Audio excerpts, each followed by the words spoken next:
This is the Crowdcrux Crowdfunding Podcast with Sal Briggman, where we cover everything you need to know to launch a successful crowdfunding campaign. We speak with proven entrepreneurs who've raised money from the crowd and want to teach you how to do the same. Stay tuned because we're about to reveal how to launch your dream project with your host, Sal Briggman. Before we get started with this podcast episode, I want to take a second to introduce you to my friends at Fulfillrite. If you need help shipping out your Kickstarter or Indiegogo perks or rewards, Fulfillrite is the absolute best company for you. I've been working with them for a while and I can vouch for their services. They make it dead simple and take all of the headache out of shipping out all of those boxes, all of those orders to your backers and your customers. If you want to check them out, go to fulfillrite.com at fulfillrite.com. What up, crowdfunders? Salvador Briggman here. Welcome back to the Crowdfunding Demystified podcast. And if you've never listened to this show before, dude, you got to buckle up your seatbelt because we share tons and tons of stuff when it comes to running a successful crowdfunding campaign. I try to interview people and really get into what they did in order to be successful. I try to ask all those questions that you might want to ask, like about the video, who they hired, their agencies, how they actually got traffic, and words of wisdom, advice, things they wish they knew, all that kind of stuff I try to get into in this show. And my goal when I got into the industry, this is back in 2012, I was kind of frustrated because I was seeing all these campaigns be like wildly successful, like seeing the Pebble watch, seeing the coolest cooler, seeing so many different successful projects and campaigns. I'm like, why is it that these campaigns are blowing up? And I wanted to answer that question. So I kind of went on a journey to figure that out. And I've documented that in different books that I have online, different programs, online courses, etc. But with this show specifically, my goal has always been in a real world conversation to figure out, talking to someone else, what they did in order to blow up with Kickstarter, Indiegogo, fundraising, whatever it is that they're doing basically. And I try to do that by documenting the process. And if you go back into my archives, you can actually see 6 and 7 figure campaign creators, people who have launched multiple projects, and they tell you exactly what they did to make this thing freaking successful. So it's very privileged that we're able to talk with people like this. And today I interviewed a creator who actually put together a relatable chapter book series for developing young readers. My goal here is to give you an idea of different projects that are successful. So this campaign particularly, they raised a little over $25,000 for this series.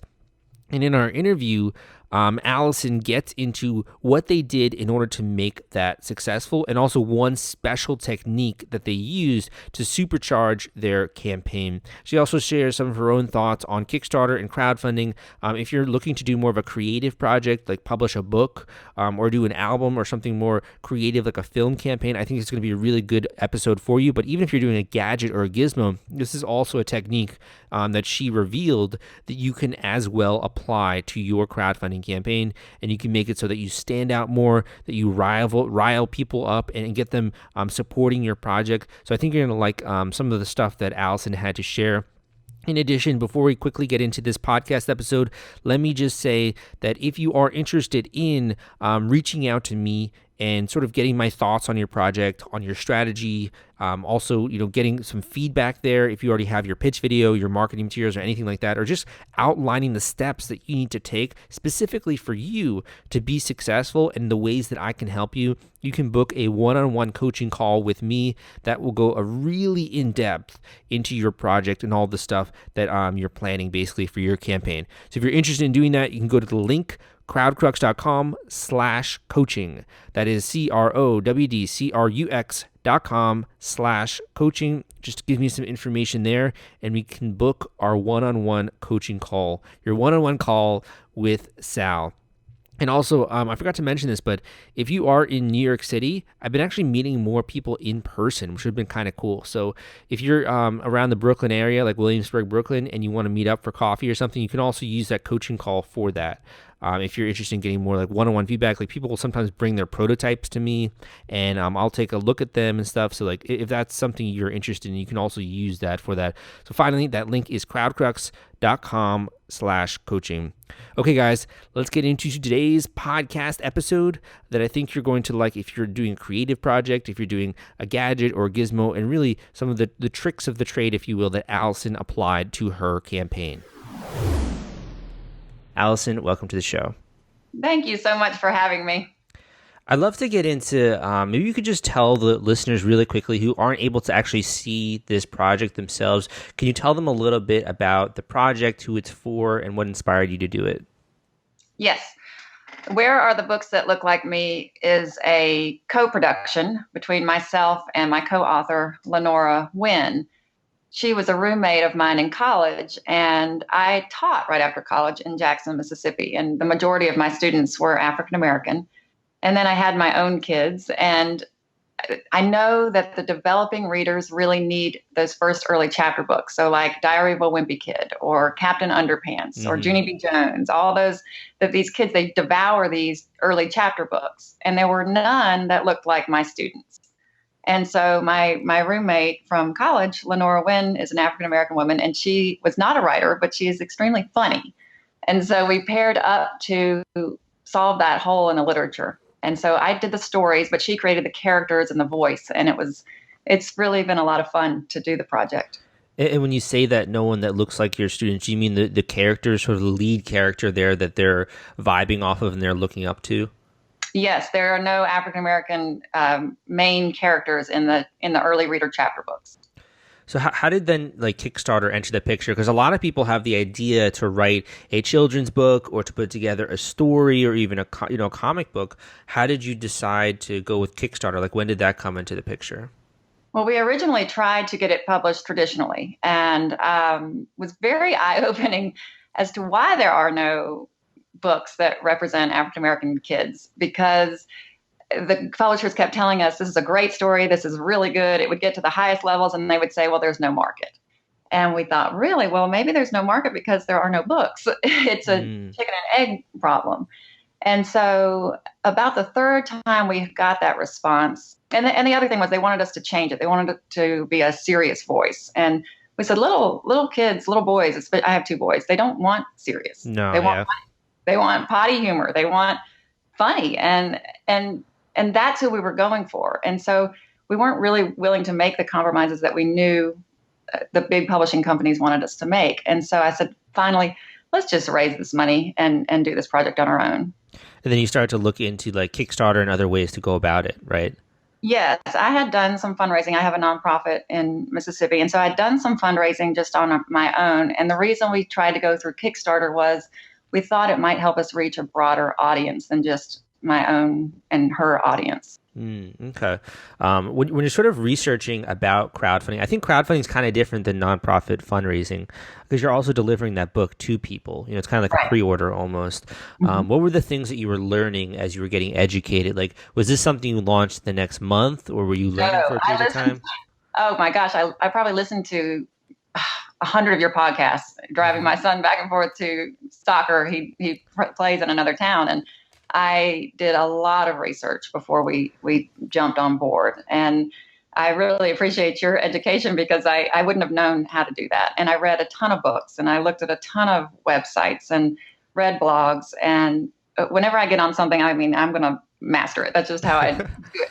So I went all out and I just learned everything I could. And that was probably 6 months before we launched. But that was really intensive self-study.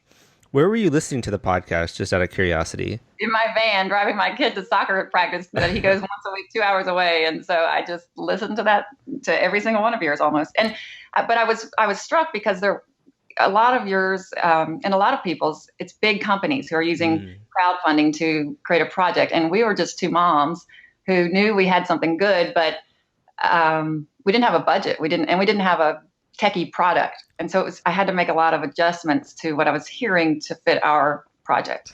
I also think a lot of people from more like the small publisher or indie sort of marketplace, they also are very hesitant about reaching out to people. I mean, one of the reasons why I just have a lot of those shows is I get reached out to a lot by those types of people. And every once in a while, I will get someone who is doing their own book. I'm like, oh, that's awesome. Yeah, I'd love to have you on. But they just aren't as proactive sometimes. Right. And it was a different fit too, because this is a social concern. I mean, this is something that we had a story about. And one of the best podcast that you have that I listened to was with Ian Anderson. Okay. And I looked up his stuff, and his whole message was, how do you tell your story? How do you tell your story so that people want to join your story? And that really resonated with me because I'm not a salesman. I'm not I'm wanting to do this to make literacy better in Mississippi. Well, everywhere, but particularly where we are in Mississippi.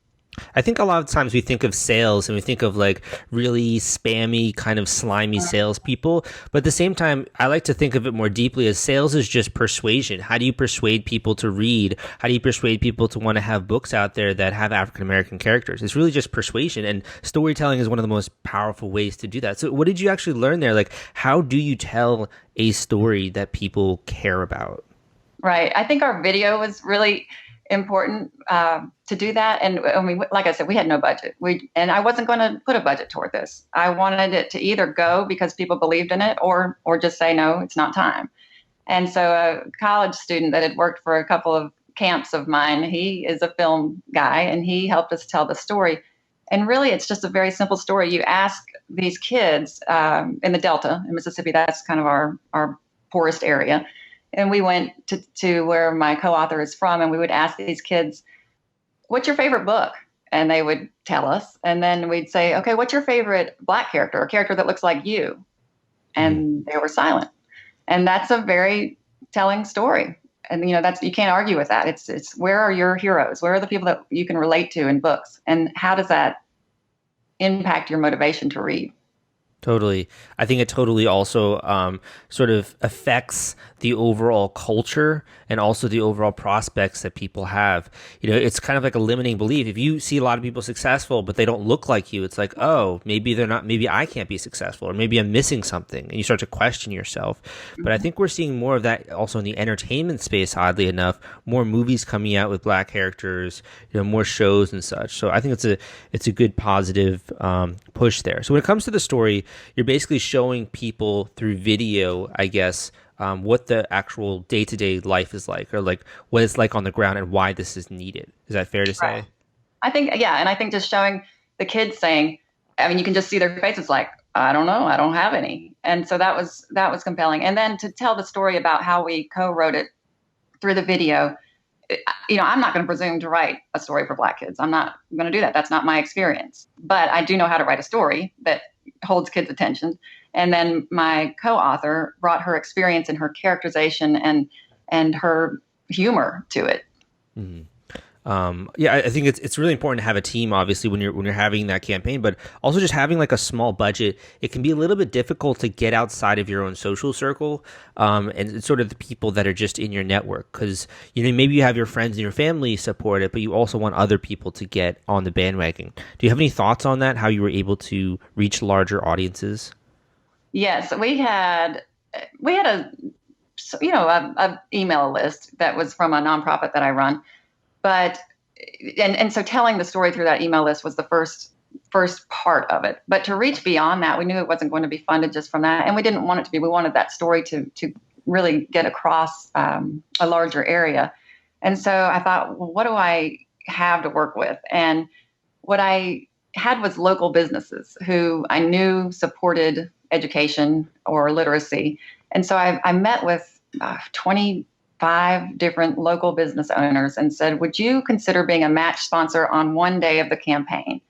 And so they did. And every day I would go to that business and I would interview them on Facebook Live. And then I would, tag them. And so I reached their audience. And so that's how the story spread.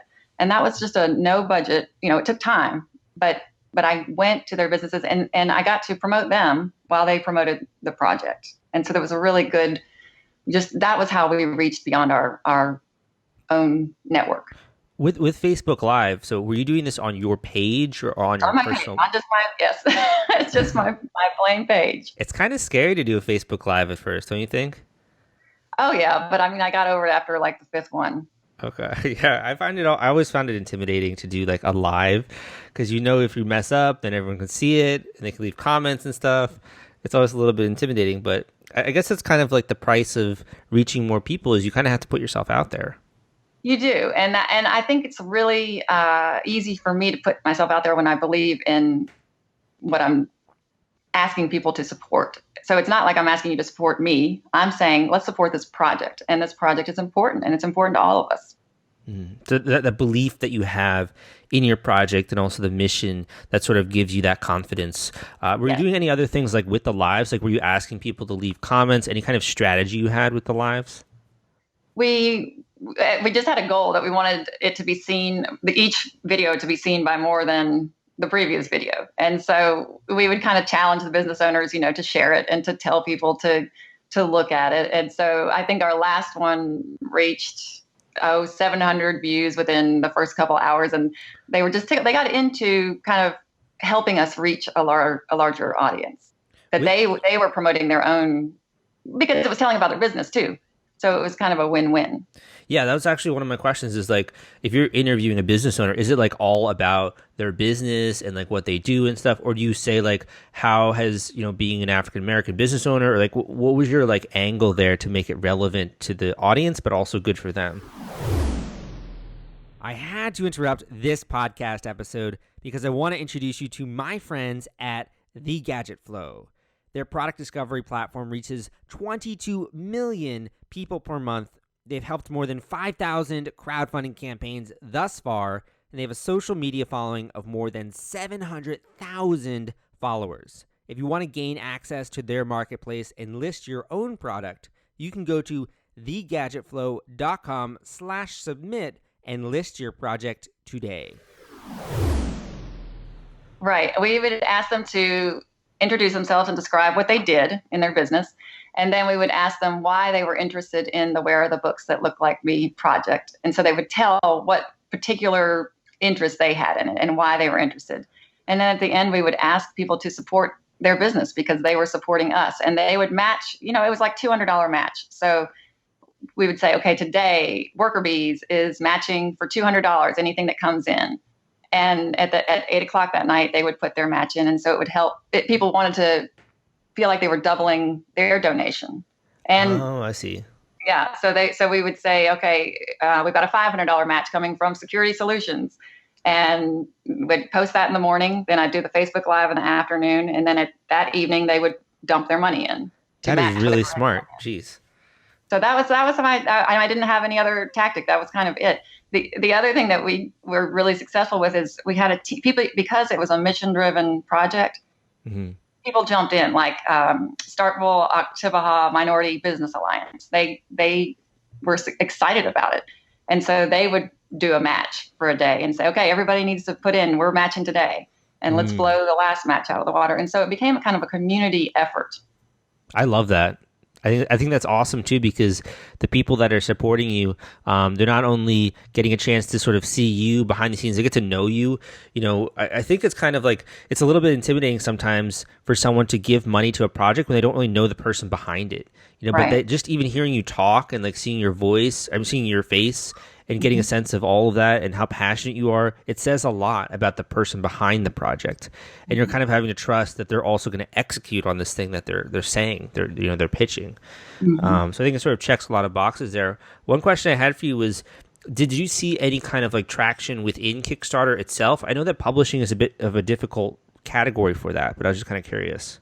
Yeah, we were really surprised because we, like on day 1 or day 2, I think we got picked as a Kickstarter projects we love. And really? We thought, oh my gosh, we've heard that. We've heard Congrats. That's how you, well, but it didn't matter. It didn't help us. It really didn't help us. We didn't see any, you can tell exactly where your traffic is coming from. Mm-hmm.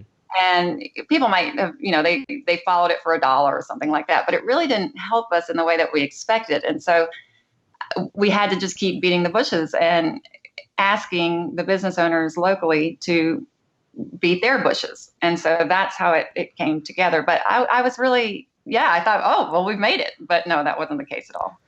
I think, one of the things it would be like if you've been included in the newsletter or in that way you're trending really well in a major category. Unfortunately, I think the projects we love over the years has sort of had less relevancy just on its own. But it is another social signal. It just shows people. It's something you can celebrate in your updates.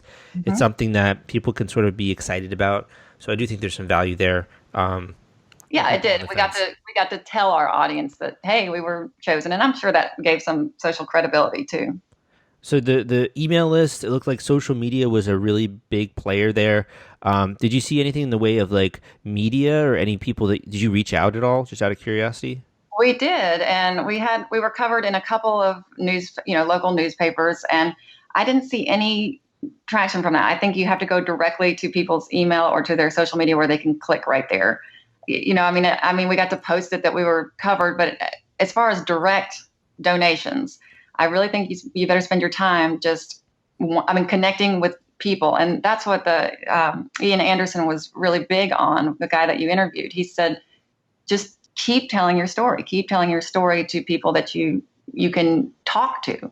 And so I just had my little community here. And so I would tell it to one business owner, then I would tell it to another one, and then another one, and then help them become a part of that story. Mm-hmm. Very, very well said. I'll try and have to go back and find the link to that episode so we can include this in the show notes. The one other thing I want to get, so there are a few other questions I have for you, but before we do, I think there's a lot of like question marks for someone who's thinking of running a Kickstarter campaign in terms of like what it's emotionally like to do one of these projects. Could you tell us a little bit about like the behind the scenes day to day? Like what was that like? Yeah, I pretty much marked November off my calendar to do this, and it took that. And thankfully, my co-author was working full time, and so she helped as she could in the evenings. But it was pretty much my project for the month of November. And you hear all the interviews where everything drags in the middle, and you think, oh, we're not going to make it, and then it picks up again at the end, and all those things are true. I think you really just have to be comfortable being uncomfortable, and asking for money is uncomfortable for most people. It really is. And so I really think if you believe in your product or you believe in your mission of what you're trying to accomplish, and you focus on that, you can maintain the energy you need, because it's a lot of asking. It's a lot of asking and a lot of thanking. And we were a little frustrated with the Kickstarter model. We couldn't necessarily tell if they logged in as a guest who had given money to know who to go thank. But you really have to say big thank yous. And we celebrated people who gave, daily, hourly on social media, really just through Facebook and the emails and then the updates. So it was exhausting. Yeah, I can imagine. It's kind of like having another part-time job, if not another full-time job.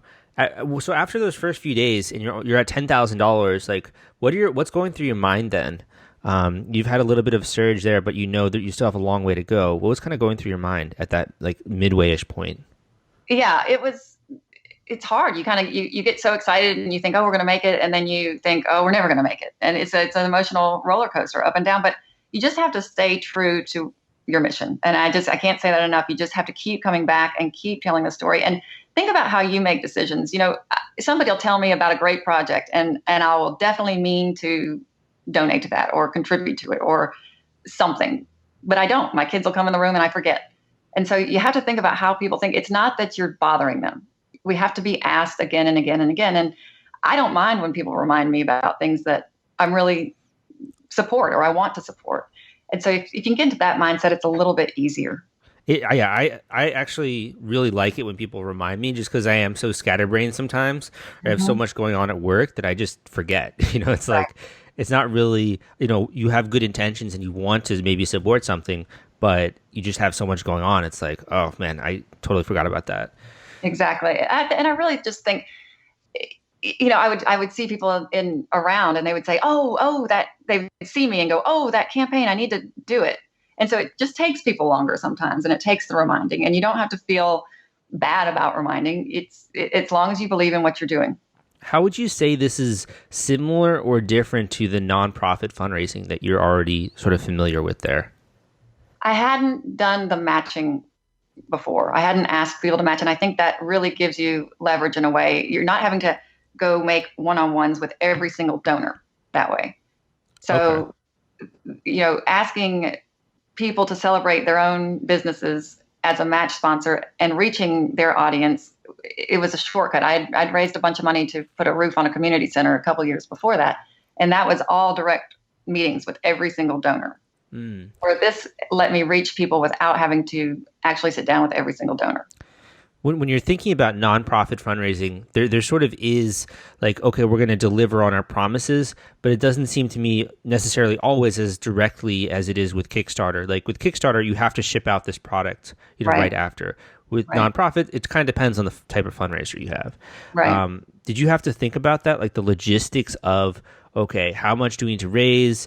What's the cost going to be? How are we going to deliver that? Like all of that. Yeah, it was. I had published several books before, and I'd published a couple independently, and so I had experience with that piece, thankfully, because it's very overwhelming. But part of the big expense of our project were the illustrations, and so having to count on somebody who we are paying to do the illustrations to get those on time it's stressful because I've taken these people's money and I better deliver. And so also figuring out how to send all the books to the different schools that people sponsored a school here and there. And so how do you logistically do that for the least amount of money? It does take some thinking and some planning. And you have a lot of people, like 264 people. You have to basically keep track of all of the fulfillment for this. Are you using like Excel spreadsheet? Are you using any tools or anything to help with that? Excel, mostly Excel. And thankfully, a lot of the people, the majority of the people I know, or I know somebody who knows them. So if we need to get in touch with them, we can.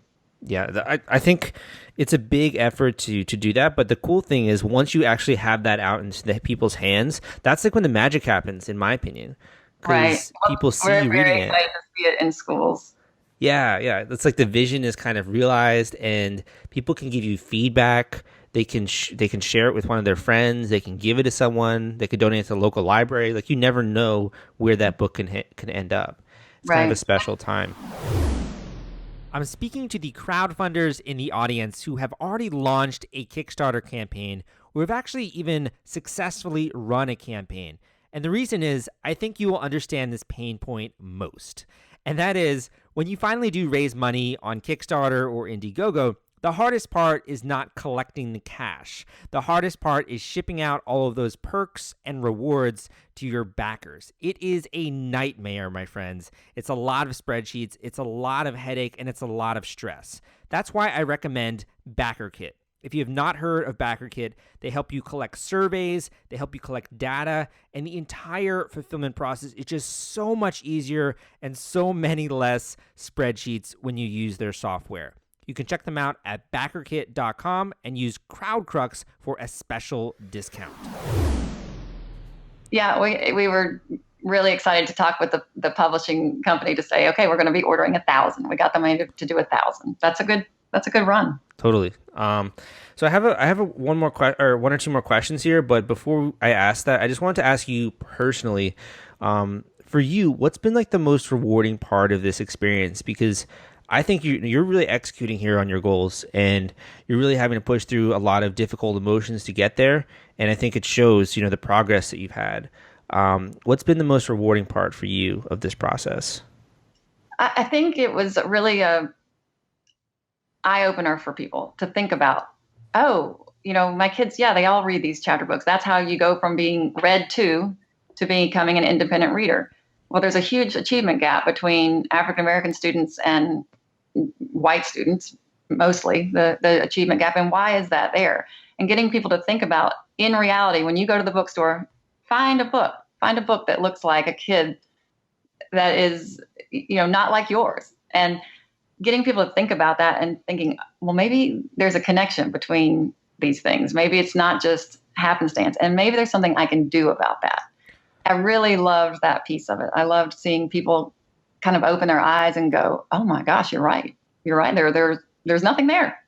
And so watching them kind of understand that and then jump on to say, I want to be part of the solution was really fun. Hearing you talk about this is almost like this is kind of a calling for you. It seems like this really is close to your heart. And I'm just kind of curious, like in your own life, was there some kind of frustration that caused you to want to see this exist? Or was it just repeatedly seeing, children after child basically not getting that education? Like what was the frustration that led to this whole new calling for you? Well, I always, as an educator, I worked in a very, very successful school district during my master's out in Arizona. And I thought, I'll just bring this back to Mississippi and put it into place. And just understanding the barriers of poverty and how that keeps just keeps pounding people. As a teacher, it just struck me that this is a piece that we could address. This is one piece. You can't fix the whole thing, but this is one significant piece that really moves kids into what would make them successful students. And if they can be successful students, then they have a shot. Living in New York City, I think it's a little bit of a different environment than Mississippi. You know, A little bit. Yeah, just a little bit. Politically, obviously, but also like I don't really know very much, honestly, about Mississippi or the South or other areas of America. Do you think it's more needed almost in where you are, or what are your thoughts on that? Like running this campaign in that environment? Yeah, poverty runs. I mean, you have poverty all over the country, but Mississippi, we're at the bottom as far as we have very high rates of poverty. We have very low rates of kids passing fourth grade reading tests. And, those things go hand in hand. You can't address education without addressing poverty. And you can't address poverty without addressing education. And so this is just one little marker of one way that you could put a dent in that. I don't think it's so different. I mean, I don't think it's so different in New York as far as what people are facing and what they're up against. It's just a lot of hoops in people's way. And here's one way that we can give kids a method, a means to succeed. Is this going to be a part of like a bigger nonprofit mission that you see, or are you going to be launching more books like this? Like what are you seeing here for the future of this initiative? We have the first three written. And so we're going to get this one out, and then hopefully each book will fund the next book. And so I'd love for kids to have just across their bookshelves, 10 to 12 of these that they love, read, reread, just like my kids reread Diary of a Wimpy Kid. Okay. Will you return to Kickstarter, you think, for each of the projects? We're hoping that each one funds the next one. That's what our goal is. So that, once it goes live on Barnes & Noble, Amazon, all those places, that it will make enough money to fund the next book. One of the last questions I had for you was, this is an area also that I think I'm trying to get better at this year, is team building and understanding how to get a group of people working towards something. And this is, I think, an element of your project that you having different people helping you out, you also maybe had to struggle with. Do you have any thoughts on that you could pass on to listeners on team building, or, if you're trying to do a project but you can't just do this alone? Yes. I mean, I think that's one thing I really should have mentioned earlier. I pulled in there were probably 5 people working on this, not just myself. I was doing the major part of the social media part, but I got a young woman who was going to go out and present the books. And she was a teacher at one time, but she's going to go out and present the books in schools. And so she knew that she would be receiving part of the Kickstarter funds to go and present the books in schools. And so she got on and she started promoting the heck out of this just on her own. I mean, as part of a team, we would share things, and then she would share them. And several people that just really liked her were big donors. We would not have gotten their donations if it weren't for the fact that she was on the team. We had another woman who kind of did the graphic stuff for us, and she had friends that became interested in it. And so if she weren't on the team, we would have lost those donations. And then also my co-author, I mean, her whole family and friend situation. So the more people you have on a team, the more donations you're going to be able to pull in. How is it you were able... I'm saying donations, I'm sorry, backers. Backers is what they call it in Kickstarter world. How is it you were able to get these people on your team? Like, did you have lots of meetings with them or lots of conversations, and over time it kind of flourished into that? Or did you say actively, hey, we're looking for people to help with this project? Like, how did you gather that? I think just talking about it over the months of preparing to do it, you find different people that are pretty interested in it, and they say, that is really cool. And then you ask them to be part of it. And for a mission-driven project like this, people they want to help. You don't, it's not like you have to pay them to help. Now, for a gadget, you probably have to pay for help. But I think the more people you can get working to make your project a success, it's going to be so much easier. It's going to be easier too, because if you have people that are on your team, it sort of lends a little bit of that credibility initially. We talked about like having the Kickstarter projects we love or some initial funding. I think it just kind of helps that other people realize, hey, this is something that's for real. And this is something someone's serious about, and other people are getting around this. It almost seems, rather than like this weird project that someone's doing, you're not sure if this is for real or not. It's actually like something more legitimate. It's something that's worth supporting, even just socially, and liking it and sharing it, etc. Right. And like what I said, the Starkville Tibaha Business Minority Alliance, they picked it up. I didn't know that I had a friend inside that group, and he just went crazy with it, and he started promoting it just because he liked it. I mean, he just loved it. And so, he wanted to hold a fundraiser. He wanted to do a matching sponsor day, and just having those advocates for your project, talking about it a long time beforehand lets people know that it's coming, and you'll find people that are just passionate about what you're doing. I think you've had a ton of success with this project. It sounds like it's also sort of the jumping off point for a few new campaigns you have in the works. Would you have done anything differently going back? Or for those listeners right now, they're just sort of gearing up to their project, I'm sure they'd love to hear, would you have done anything differently, or any advice you have on that front? Well, I remember thinking, I don't know how to do this. And so, listening to you and reading all the blogs that I could find, and really doing the homework that it takes to know how to do one of these. There's a formula, and you say this Kickstarter over and over. Formula. Right. You teach that formula, and there is a formula. And at some point, though, you have to say, okay, I've done my homework. I'm ready to go. I can do this. And if you follow that formula, and if you enlist a community, and if you tell your story well, it will work. Yeah, I couldn't say that better myself. I think at some point you got to go from theoretical, from reading and learning. It's like, okay, I feel pretty educated. I have enough learning. It's time to take action. Let's cross our fingers and get this thing out there. Well, this has been awesome. Like, thank you so much for coming on the podcast. It's also, I love having listeners on the show just to show people that this is something that's happening every single day. Well, I so appreciate you. We couldn't have done it without you. Thank you so much. Where can people go to learn more about this book and also some of the new projects you have coming up? They can go to my website, which is Alison, Alison Buehler, BUEHLER.com. That's my author and speaking website. I also run, and part of what we did is the Helping Hands Project for the Homestead Education Center, which is a nonprofit that we run. So that's thehomesteadcenter.org. Great. And if you want to look up this campaign, it's Where Are the Books That Look Like Me? You can type that into Kickstarter. Alison, it's been great to talk with you, and thank you for being very generous and sharing all of those great tips with the listeners. And I'll be on the lookout for your upcoming campaigns. Thanks so much. Take care. Let me tell you about our latest sponsor, SendPro Online by Pitney Bowes. Shipping can be complex. Things can get really confusing really fast. With SendPro Online, it's easy to save time and money no matter what you send, from letters and packages to overnights and flats.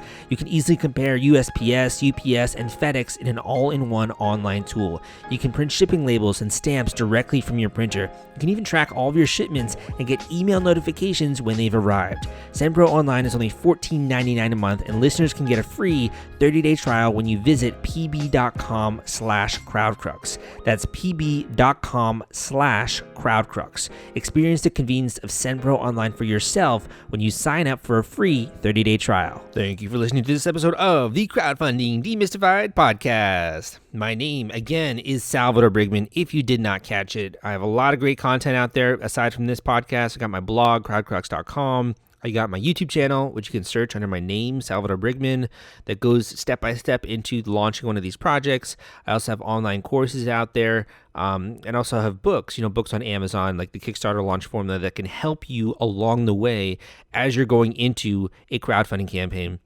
One of the guides has been a bit more popular recently. I think it's because people are starting to plan for 2019 what it is that they want to do with crowdfunding and how they want to structure their campaign and everything. One of these guides that has actually become a lot more popular is tricks for launching a successful Kickstarter campaign So I put together this guide basically by interviewing people who have run successful campaigns, distilling in sort of a nugget, bite-sized way what they did to be successful. You hear it directly from them. I put that into this guide. And in addition, I shared some of my own lessons and some of my own thoughts when it comes to running a crowdfunding campaign. It's a very quick, easy read, but it is quite comprehensive as well. You'll feel like you really learned something after looking through this guide, but it also won't take you months and months to read this thing. So if you're interested in checking that out, tricks for launching a successful Kickstarter campaign, you can go and grab a copy out at crowdcrux.com/ebook. That is crowdcrux.com/ebook. You can go there. You can learn a bit more about this, what the book has to offer, some of the other resources you're gonna see in this book, etc. So that link finally is crowdcrux.com/ebook. I think I learned a lot from this interview, and I don't mean just saying that. Like, I learn a lot from every single person that I have on this show. Like, I don't have all of the answers. I have a lot of the answers, but I definitely don't have all of them. And that's kind of also one of the reasons why I do this podcast is I want to, always be refreshed and always be at the forefront, the cutting edge, if you will, of the things that are working right now with crowdfunding, the techniques that people are using, the different ways that people are raising money. Are they using Facebook bots? Are they using new strategies and all these different things? So I really have this podcast kind of selfishly also for me to learn about this and to stay in touch with the industry and have my fingers on the pulse. So if you don't want to figure this all out, like you don't want to go through all of my archives, 200 plus episode and figure this all out for yourself over the course of like 6 months or a year, you could really speed up the process and just do a one-on-one coaching call with me. And I can apply all of that learning, all of that understanding, all of these resources and these campaigns that I have up in my head, sort of this mental map, and basically apply that to your project. And I can tell you very, very quickly the things you're doing right, the things you're doing wrong, the things you need to be looking out for, the resources you should be using, whether or not you should hire an agency. If so, how much? If so, how should they help you? Is this even a good product for crowdfunding? What do I think the actual, potential of the project is? Sometimes people come to me and they're like, "Hey, Sal, this is a killer idea. I think this is going to raise X amount." I'm like, well, I think it is a good idea, but I don't think you can hit that amount. I think you should probably set your goal for this amount, or give you some feedback on the pricing and all that stuff.